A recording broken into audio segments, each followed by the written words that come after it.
Good morning students.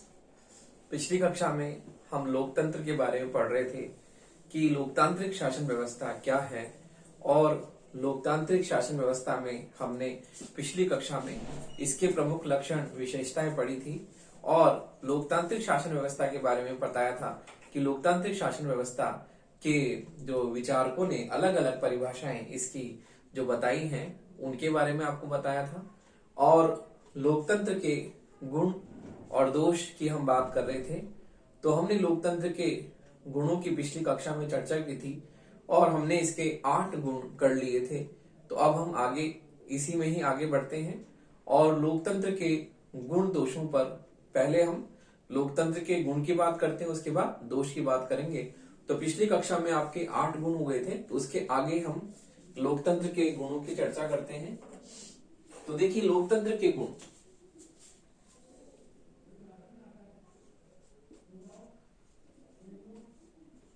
लोकतंत्र के गुण पिछली कक्षा में हमने 8 गुणों की चर्चा की थी। उसके बाद में हम अगला गुण लेते हैं लोकतंत्र का, वो है विश्व शांति का समर्थक। तो देखिए विश्व शांति का समर्थक, विश्व शांति का समर्थक। तो देखिए लोकतांत्रिक शासन व्यवस्था जो है लोकतांत्रिक मूल्यों और आदर्शों पर आधारित है और लोकतांत्रिक मूल्य और आदर्श की जब हम बात करते हैं तो हम देखते हैं कि लोकतंत्र में जो है मूल्य बहुत ही महत्वपूर्ण है। जैसे कि लोकतांत्रिक शासन व्यवस्था उदारवादी मूल्यों पर आधारित है और जिस प्रकार से मार्क्सवाद क्रांतिकारी साधनों की बात करता है, उसके स्थान पर लोकतांत्रिक शासन व्यवस्था में संवैधानिक और अहिंसक साधनों के द्वारा हम देखते हैं किस प्रकार से जो है इसमें हम परिवर्तन की बात करते हैं। तो लोकतांत्रिक शासन व्यवस्था संवैधानिक शासन व्यवस्था में विश्वास रखती है, संविधानवाद में विश्वास रखती है और हम देखते हैं कि इस शासन व्यवस्था में जो मूल्य जो बहुत ही महत्वपूर्ण स्थान रखते हैं और विश्व शांति का समर्थक जो है ये शासन प्रणाली है, क्योंकि ये लोकतांत्रिक मूल्य और आदर्श की बात इसमें की जाती है और इसमें स्थापित स्वतंत्रता, समानता और न्याय जो है ये बहुत ही महत्वपूर्ण इसकी विशेषता है इस शासन व्यवस्था की। तो इसलिए हम देखते हैं कि लोकतांत्रिक शासन व्यवस्था जो कि संवैधानिक साधनों में अपना अडिग विश्वास रखती है और इस कारण से हम देखते हैं कि संपूर्ण विश्व में जो है युद्ध और क्रांति के स्थान पर शांतिपूर्ण सहअस्तित्व का जो है समर्थन करती है और विश्व में संपूर्ण विश्व में शांति की बात जो है इस व्यवस्था के द्वारा की जाती है। तो इस प्रकार से हम देखते हैं कि लोकतांत्रिक शासन व्यवस्था में जो है शांतिपूर्ण सह अस्तित्व में ये विश्वास रखती है शासन व्यवस्था। शांतिपूर्ण सह अस्तित्व में विश्वास, शांतिपूर्ण सह अस्तित्व में विश्वास तथा विवादों का समाधान जो है विवादों का समाधान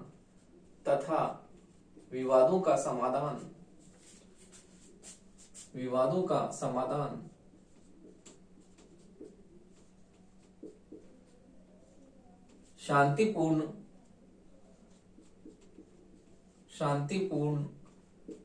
वार्ता के द्वारा, विवादों का समाधान शांतिपूर्ण वार्ता के द्वारा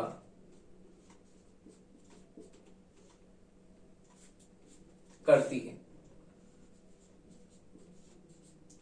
शांतिपूर्ण वार्ता के द्वारा करती है। तो देखिए ये शासन व्यवस्था विश्व शांति की समर्थक है, शांतिपूर्ण सहअस्तित्व में ये विचारधारा विश्वास रखती है ये शासन व्यवस्था और विवादों का समाधान जो है क्रांति के द्वारा या हिंसक साधनों के द्वारा नहीं बल्कि वार्ता बातचीत के द्वारा जो है ये शासन व्यवस्था विवादों का समाधान करती है। अब हम देखते हैं अगला है जनमत पर आधारित शासन। तो देखिए जनमत पर आधारित शासन है, जनमत पर आधारित शासन।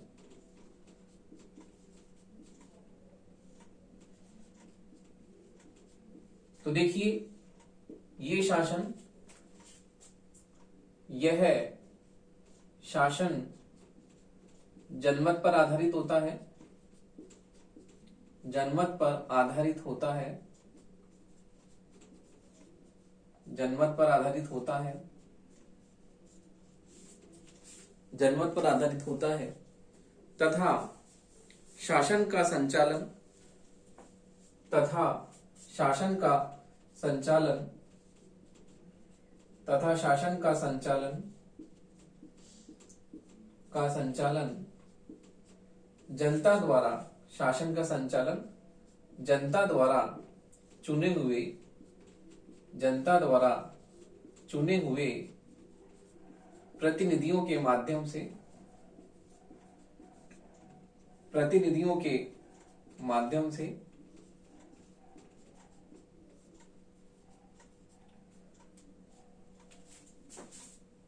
चुने हुए प्रतिनिधियों के माध्यम से किया जाता है, किया जाता है। तो देखिए इस प्रकार से इस शासन व्यवस्था में जो है जनमत पर आधारित यह शासन होता है और इसमें शासन का संचालन जनता द्वारा चुने हुए प्रतिनिधियों के माध्यम से किया जाता है। तो इस प्रकार हम देखते हैं कि शासन व्यवस्था में जनता जो होती है शासन की शक्ति का स्रोत होती है और शासन जो है जनता के द्वारा किया जाता है। तो जनता अप्रत्यक्ष रूप से भी अपने जो प्रतिनिधि चुनती है उनके माध्यम से भी शासन करती है। तो हम देखते हैं कि इस शासन व्यवस्था में जो है जनता जो होती है वो शासन का स्रोत होती है। अगला पॉइंट है एक कार्य कुशल सरकार। तो देखिए एक कार्य कुशल सरकार जो होती है वो हम इस शासन व्यवस्था में देखने को मिलते हैं। एक कार्य कुशल सरकार,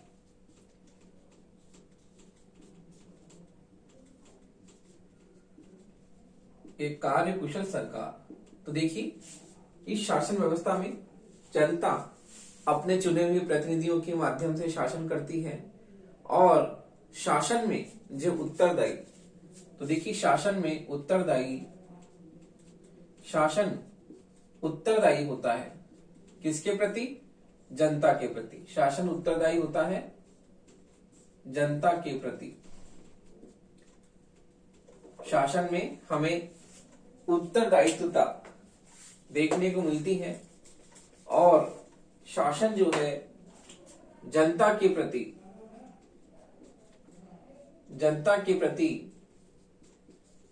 इसमें उत्तरदायित्वता हमें देखने को मिलती है कि शासन जो है जनता के प्रति उत्तरदायी होता है। और किस प्रकार से जो जनता के चुने हुए प्रतिनिधि होते हैं उनके माध्यम से जो है बहुत ही कार्य कुशलता के साथ में जो कार्य संचालन किया जाता है और प्रशासन का बहुत ही कुशलता पूर्वक प्रबंधन हमें इस शासन व्यवस्था में देखने को मिलता है। तो हम ये देखते हैं कि इसमें कार्य कुशल सरकार पाई जाती है और इस शासन व्यवस्था में जनता अपने चुने हुए प्रतिनिधियों के माध्यम से शासन करती है। इस कारण से शासन जनता के प्रति उत्तरदायी होता है और यदि जनता जो है संतुष्ट नहीं है और जो चुने हुए प्रतिनिधि जनता के प्रति उत्तरदायी नहीं होते हैं, उनमें जवाबदेहिता का अभाव पाया जाता है, तो फिर अगले जब शासन सरकार का जब जैसे मान लो समय पूरा हो गया होता है तो अगले 5 साल बाद में फिर हम देखते हैं ये समय अवधि कई देशों में कम भी हो सकती है।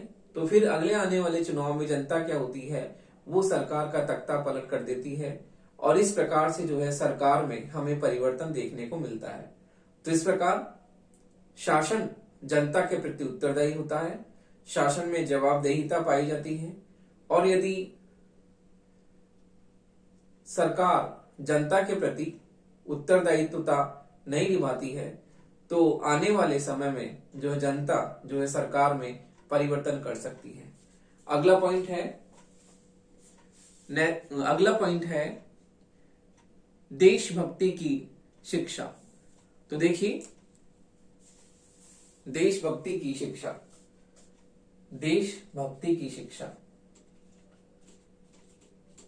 देशभक्ति की शिक्षा।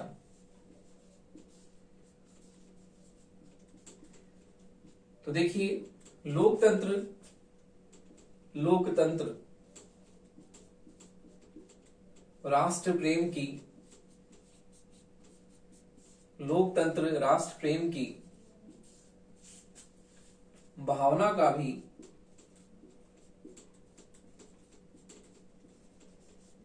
विकास करता है। लोकतंत्र राष्ट्र प्रेम की भावना का भी विकास करता है।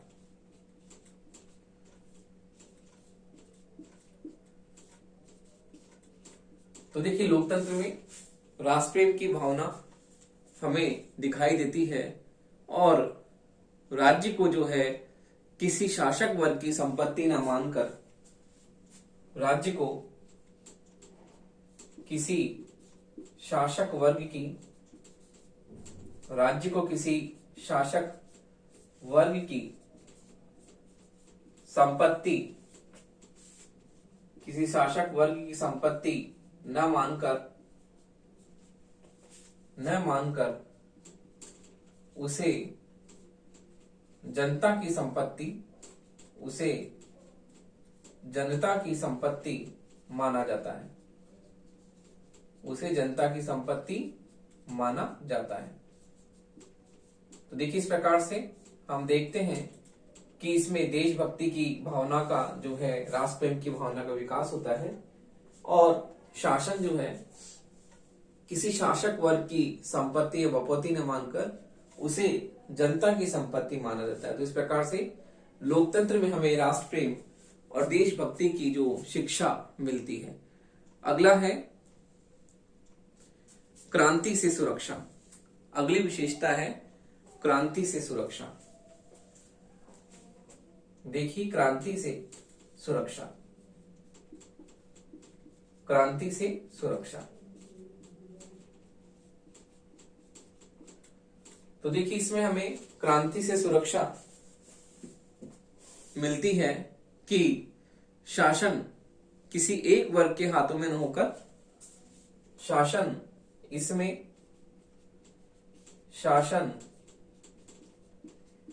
शासन सत्ता किसी एक वर्ग में, शासन सत्ता किसी एक वर्ग में न होकर, एक वर्ग में निहित न होकर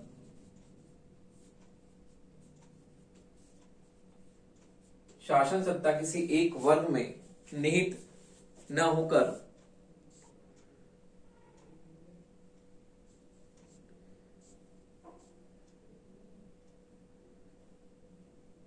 एक वर्ग में निहित न होकर जन समूह में होती है, निहित न होकर जन समूह में होती है। तो देखिए, हम देखते हैं कि किस प्रकार से जो यदि ऐसे राज्यों में शासन की सत्ता किसी एक वर्ग के हाथों में होती है, वहां वह वर्ग जनता की हित की उपेक्षा करके जो है शासन करता है। तो देखिए, इसमें लोकतंत्र में क्रांति की जो है आवश्यकता हमें नहीं दिखाई देती, क्योंकि जब शासन सत्ता किसी एक वर्ग के हाथों में न होकर जन समूह में होती है, तो हम देखते हैं कि जहां राज्यों में किसी एक वर्ग में शासन सत्ता निहित होती है, तो वहां पर जो है शासन सत्ता जनता के हितों की उपेक्षा करता है और उस वर्ग के प्रति जो है हित जो है साधता है। तो हम देखते हैं कि ऐसी स्थिति में जनता क्या करती है, क्रांति करती है और जो है शासन में अस्थिरता हमें दिखाई देती है। जबकि शासन व्यवस्था में हम देखते हैं कि जो शासन की शक्ति जन समूह में निहित होती है, इसलिए जो है जनता के हितों की उपेक्षा नहीं की जा सकती और इस प्रकार से शासन जो है उत्तरदायी और जवाबदेही बना रहता है। तो इस शासन व्यवस्था में हम देखते हैं कि शासन जो होता है स्थायित्व हमें दिखता है शासन में, और शासन स्थायित्व लिए हुए निरंतर गतिशीलता के साथ में जो है बना रहता है। तो देखिए, क्रांति से सुरक्षा इस शासन व्यवस्था की जो है अगली गुण हमने देखा। इसी प्रकार से हम देखते हैं कि अगला जो इसका गुण है वो है शक्तिशाली शासन व्यवस्था। तो देखिए, इसमें हमें शक्तिशाली शासन व्यवस्था हम देखते हैं, इसका जो अगला गुण है वो है शक्तिशाली शासन व्यवस्था। शक्तिशाली शासन व्यवस्था। तो देखिए, लोकतंत्र का अगला गुण है शक्तिशाली शासन व्यवस्था।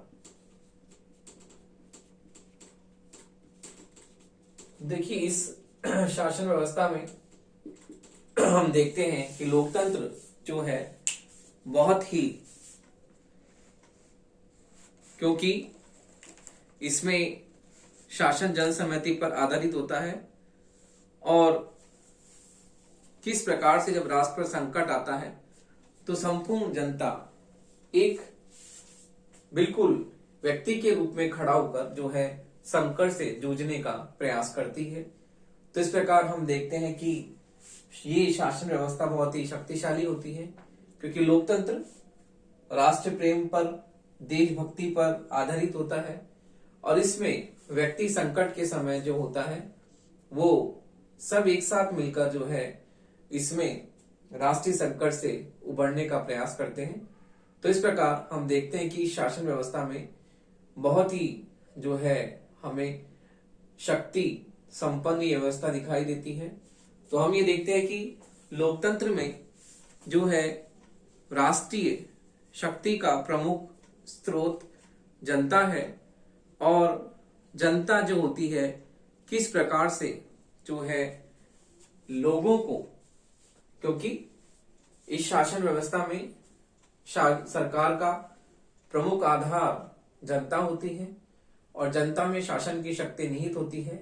इसलिए हम ये देखते हैं कि शासन व्यवस्था में जो है शक्तिशाली शासन व्यवस्था हमें देखने को मिलती है। तो देखिए, इस प्रकार से लोकतंत्र के जो हमने गुण देखे, उन गुणों के आधार पर हम ये कह सकते हैं कि लोकतंत्र शासन व्यवस्था वर्तमान में जो राष्ट्रीय राज्य हैं, आधुनिक राष्ट्रीय राज्य में हमें ये व्यवस्था देखने को मिलती है और सभी जो राष्ट्र राज्य हैं वो अपने आप को उदारवादी लोकतांत्रिक देश कहलाना पसंद करते हैं। तो इस प्रकार से वर्तमान में आधुनिक समय में ये शासन व्यवस्था का बहुत ही प्रचलित नमूना है और ये शासन व्यवस्था जो है बहुत ही सफलता के साथ में जो कार्य संचालन इसमें किया जा रहा है।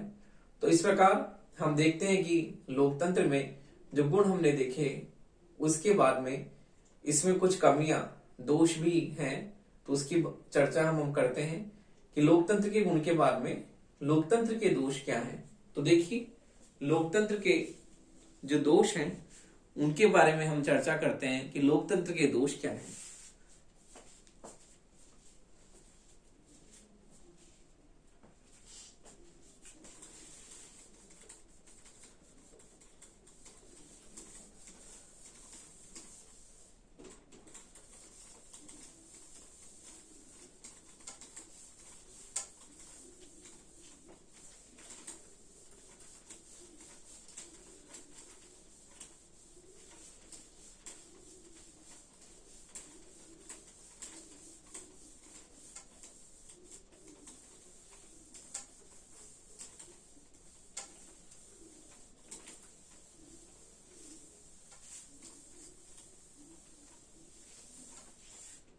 देखिए, लोकतंत्र के गुण के बाद में अब हम लोकतंत्र के दोषों के बारे में चर्चा करते हैं कि लोकतंत्र के दोष क्या हैं। तो देखिए, लोकतंत्र के दोष।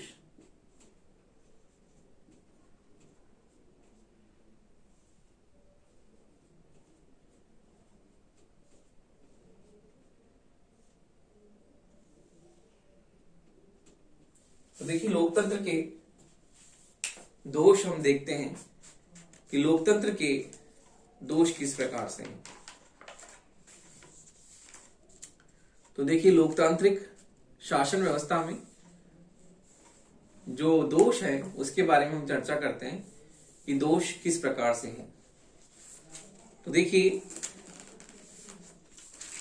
लोकतंत्र के दोष में हम देखते हैं, पहला दोष है कि लोकतंत्र की व्यक्ति संबंधी धारणा भ्रमपूर्ण है। पहला दोष है लोकतंत्र की व्यक्ति संबंधी धारणा, लोकतंत्र की व्यक्ति संबंधी धारणा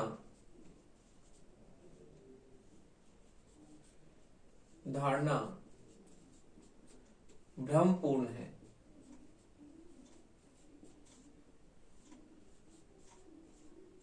तो देखिए लोकतंत्र की व्यक्ति संबंधी धारणा भ्रमपूर्ण है। इसका मतलब है कि लोकतंत्र व्यक्ति को विवेक संपन्न मानता है। लोकतंत्र व्यक्ति को विवेक संपन्न मानता है, जबकि वास्तव में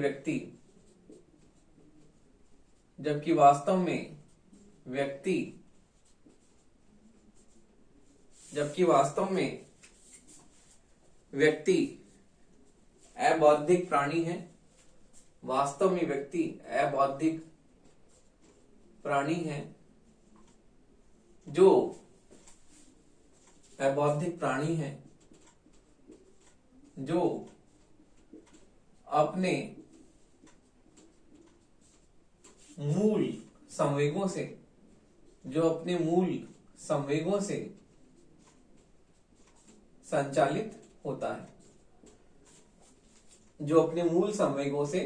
संचालित होता है,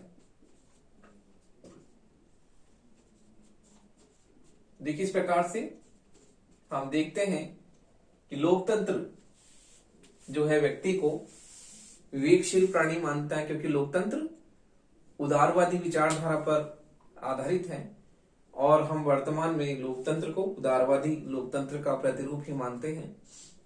और उदारवाद व्यक्ति को विवेकशील प्राणी मानता है, उसी प्रकार से लोकतांत्रिक शासन व्यवस्था में व्यक्ति को विवेकशील प्राणी माना जाता है और विवेकशील होने के नाते उसे स्वतंत्रता, समानता, अधिकार ये सब जो हैं उसे दिए जाते हैं।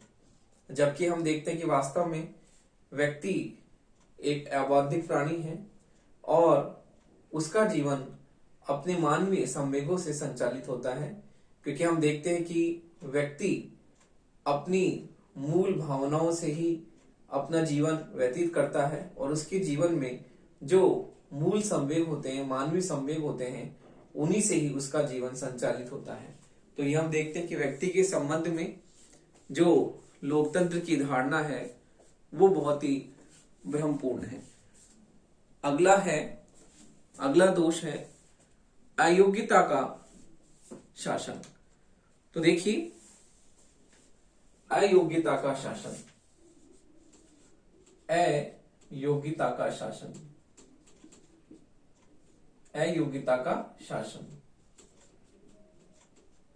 तो देखिए लोकतंत्र को अयोग्यता का शासन कहा जाता है क्योंकि इसमें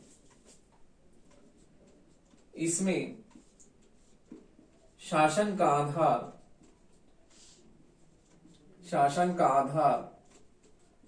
संख्या होती है, जिसे हम बहुमत कहते हैं।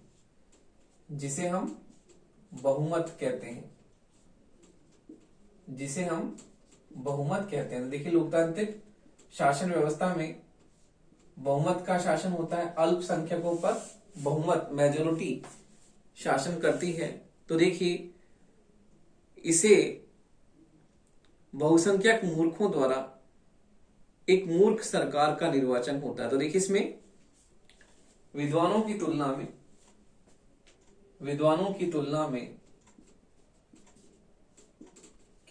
में मूर्खों का शासन, विद्वानों की तुलना में मूर्खों का शासन होता है, मूर्खों का शासन होता है। अल्पसंख्यक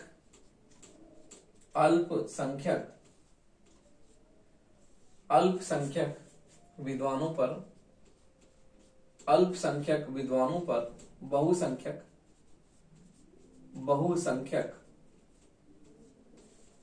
मूर्ख शासन करते हैं, तो देखिए इसमें अयोग्यता का शासन हम देखते हैं कि इसमें शासन का आधार संख्या होती है, अल्पमत पर, अल्पसंख्यक पर बहुमत जो होता है वो शासन करता है, मेजोरिटी शासन करती है माइनॉरिटी पर। तो इसमें हम कहते हैं कि इसमें मूर्खों का शासन होता है, कि इसमें विद्वान लोगों पर जो है मूर्ख व्यक्ति शासन करते हैं। अगला हम देखते हैं कि अगला इसका दोष है, शैक्षणिक महत्व का दावा भ्रमपूर्ण है। तो देखिए शैक्षणिक महत्व का जो दावा है वो भ्रमपूर्ण है। शैक्षणिक महत्व का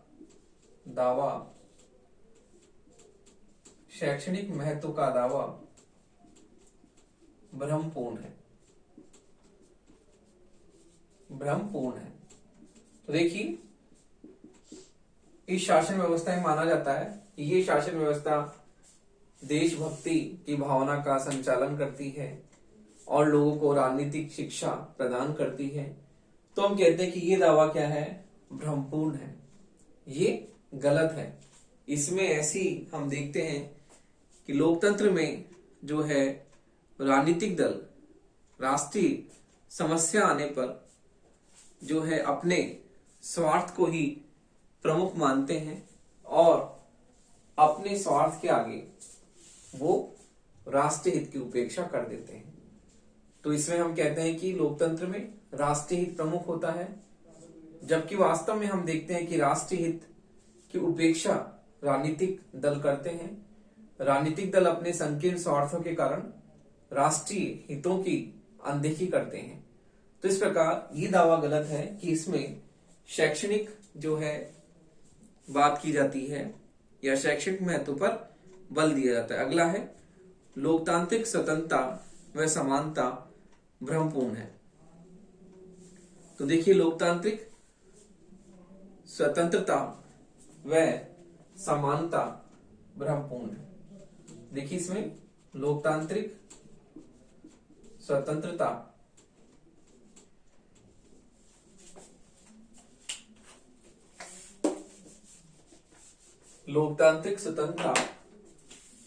व समानता भ्रमपूर्ण है। लोकतांत्रिक स्वतंत्रता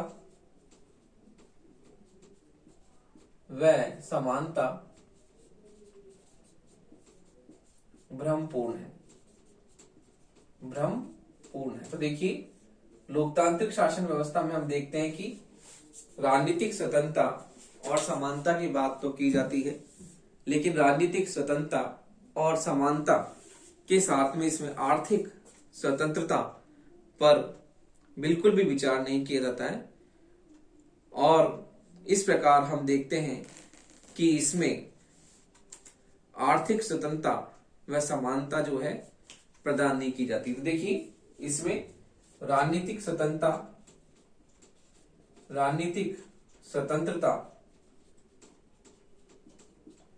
तो प्रदान की जाती है,